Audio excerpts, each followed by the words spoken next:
Hi friends, in this series of my homeopathic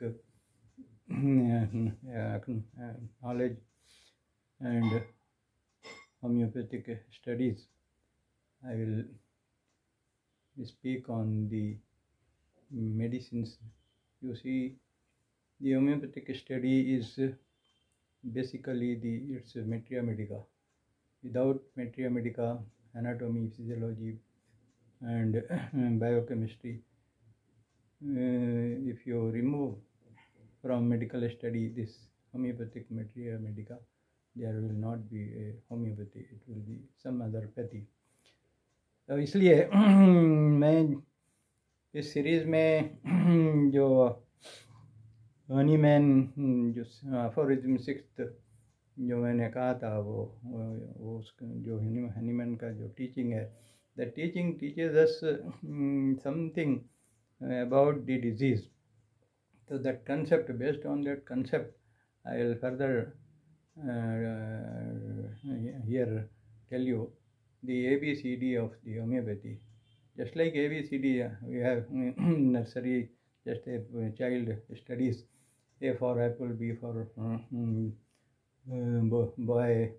Like that, in homeopathy, the basic is A for aconite, B for belladonna, C for chamomilla, D for drosera, E for echinacea, F for ferrum phos. Like that, this is the basic individual medicine. Homeopathy is based on individual medicine and it is in the form of potency. So अभी we have forgotten, हमने अभी अपनी दादी माँ का जो इलाज था, जो पुराने ज़माने का घर में बेसिक कुछ भी जो इंसान के साथ जो बीमारियाँ आती हैं, बेसिकली वो एक एक्यूट डिजीज़ है. वो बीमारियाँ बहुत थोड़े वक्त के लिए है.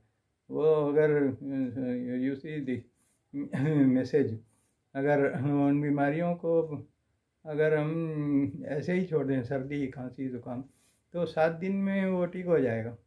ऐसा नहीं है कि वो नहीं ठीक होगा, लेकिन अगर उसका ट्रीटमेंट करें तो वो फिर एक इम्यून डेवलप करेगा और फिर उसके बाद recurrence, there will not be frequent recurrence of the same malady, same problem and same infection.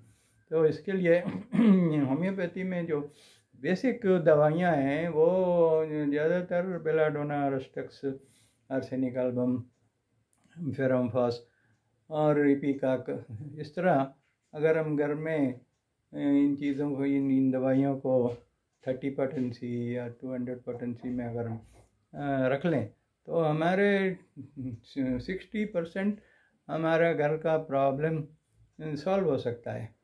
आप देखिए, एक किसान जो खेती लगाता है, अगर आप उसको देखें तो वो खेत लगाने से पहले उसमें जो है उसकी फसल के लिए वो तैयारी करता है. वो जो है उसके प्लांट प्रोटेक्शन और प्लांट न्यूट्रिशन और प्लांट जो है ऐसी दवाइयाँ वो ला के रखता है. लगाने के बाद, खेत लगाने के बाद कोई जो है इन चीज़ों को जो है पीछे किसी साइंटिस्ट को, किसी जो है हार्टिकल्चरिस्ट को, किसी डॉक्टर को बुलाने के लिए नहीं जाता है. हाँ, कोई सीवियर प्रॉब्लम हो, कोई बहुत विशेष प्रॉब्लम हो तो ज़रूर वो बुलाता है. इसी तरह से जो हमारे रोज़मर्रा की ज़िंदगी में सर्दी खांसी ज़ुकाम, डायरिया, डिसेंट्री और जो है फीवर, सिंपल फीवर और जो है इसी तरह से viral fever, all these things can be tackled with simple homeopathic medicine, belladonna, rustux, ferrum phos, arsenic album, ipecac.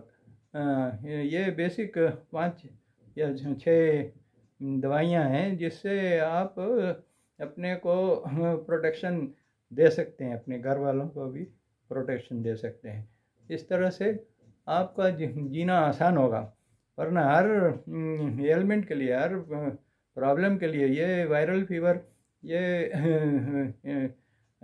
Cold infection, तो किसी जो है वैक्सीन से इसको, शॉट से इसको ट्रीटमेंट नहीं किया जा सकता है, क्योंकि अगर हम शॉर्ट से, दुनिया ने देख लिया, इटली बहुत मशहूर मेडिकल जो है फैसिलिटी में, और शॉट्स लगाने से जो है वो एक बार चला जाएगा, लेकिन ये वायरल फीवर का थाउजेंड्स ऑफ स्ट्रेन है।